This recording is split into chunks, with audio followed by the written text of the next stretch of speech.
June 28వ తేదీ 2025. ఈరోజు దేవుని వాగ్దానం. యెహోవా తన జనులకు ఆశ్రయమగును, ఇశ్రాయేలీయులకు దుర్గముగా ఉండును.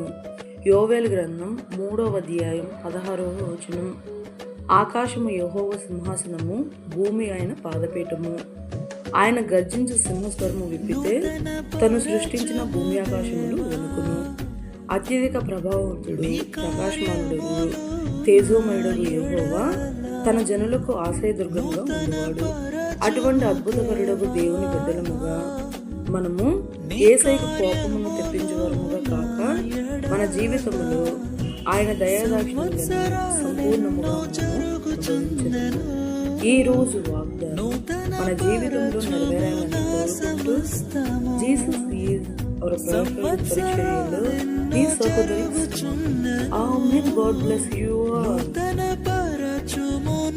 సమస్తము పాతవి గతించిపోవును, సమస్తం నూతన మగును. నీలో ఉత్సహించుచు